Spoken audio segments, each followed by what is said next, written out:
The government in Bangladesh has imposed a nationwide curfew and called on the army to help quell protests in which at least 67 people have been killed.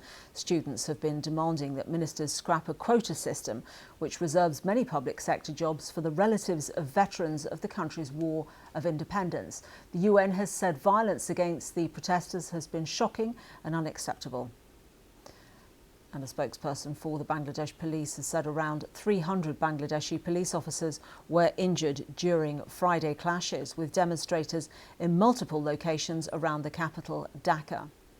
Let's now speak to Naimi Hussain, who is a professor of development studies at the School of Oriental and African Studies. Welcome to the programme. Could you explain a little bit, if you would, the background to these protests and why there is a divide, really, over the legacy of the country's history? Well, thank you for covering this story. As you said, it's getting very serious. The background really is that the immediate trigger, in fact, for the protests is this demand to reform the quota system in public sector employment. More than half of all the jobs in the Bangladesh civil service are earmarked for particular categories. But the contentious one is really the 30% that's supposed to be filled by families of the freedom fighters. That's people who fought in the Liberation War in 1971, when Bangladesh got its independence from Pakistan. And people believe that this 30% reservation is just another benefit for the followers of the ruling party.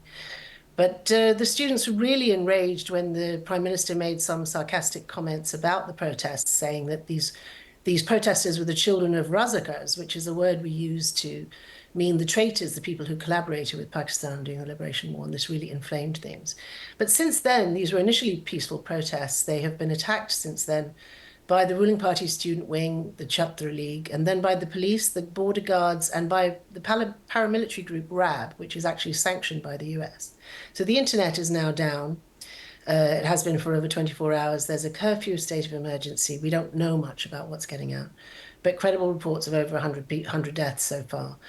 The broader context, though, and this is really important, I think, is that after a long period of quite successful development and economic growth, Bangladesh has had a cost of living crisis, like much of the rest of the world.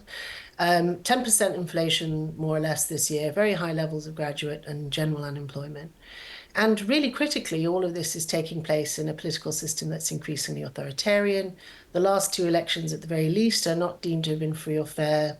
The opposition, civil society groups, trade unions, critics, scholars, journalists have all faced intimidation, disappearances, violence and threats. And in this context, I think the protests now have escalated well beyond a demand for quota reform and for accountability and justice. And we're also hearing demands for the resignation of the government or the Prime Minister. Well, indeed, it's a reflection now of a broader dissatisfaction. So briefly, where is this heading? It is very hard to say.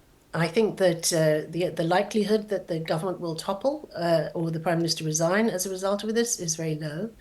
The protesters have a lot, I would say almost universal public support.